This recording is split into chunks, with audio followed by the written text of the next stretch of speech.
Okay, so yeah, we're in Vancouver, British Columbia at the Exotic World Museum, and then looking around, there are two guys, Eric and Tom.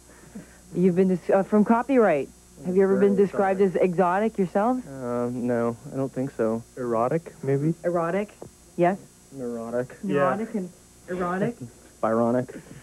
Bionic? Bionic, exactly.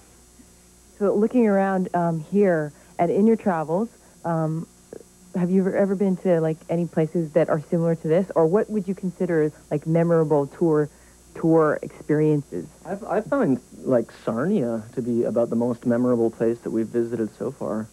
Yes, it's a very, they have all the flames and stuff like that. But I'll tell you something that's really exotic that happened to me the other day. Is that my ears were getting plugged up, so I went to the doctor and he said, well, he could syringe out my ears. And so he did, and I kid you not, it was like the size of this giant piece of wax came out of my ear.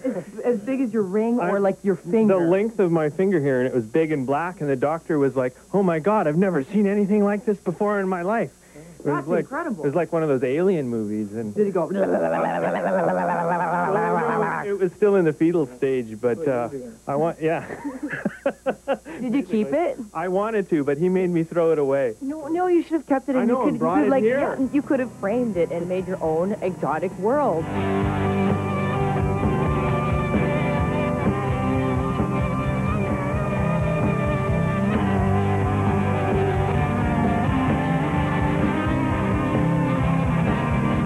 A lot of development in Vancouver, but at the same time, the area that your practice based in is still a really poor area.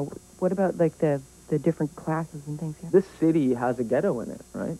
And it's like, I think people think that ghettos don't really exist in Canada, but that's not true. Like Vancouver, like if you've been to New York or San Francisco or LA and you've been to the bad neighborhoods, and then you come here and walk down that strip between Abbott and Main on Hastings Street, you will see poverty and sickness, and you'll like anywhere that I've been into in the States, and I've been to those places. Is it a good place to be, or do you like living here?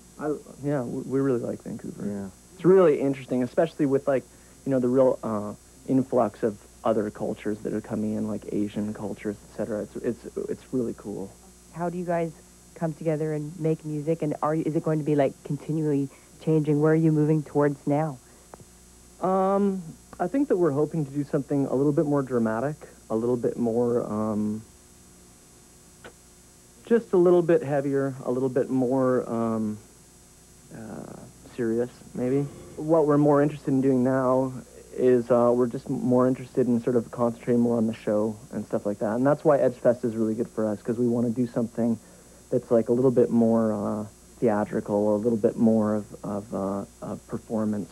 Really? Oriented. Like costume changes and like stilt walking. Well, one of the big things is that I'm not going to be playing guitar, so that's kind of it helps me concentrate on singing. Mm-hmm. And we're just incorporating some of the sounds that are on our records that we've never really used live before, mm-hmm.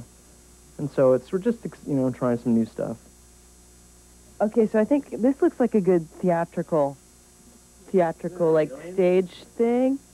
What do you think of that, like look for the future of Copyright? Like what sort of theatrics are you going to do?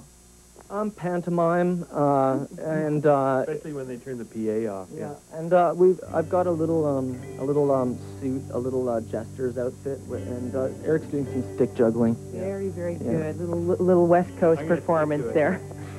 Okay, so watch for Copyright on the road this summer. It's part of Edgefest. Thank you, boys.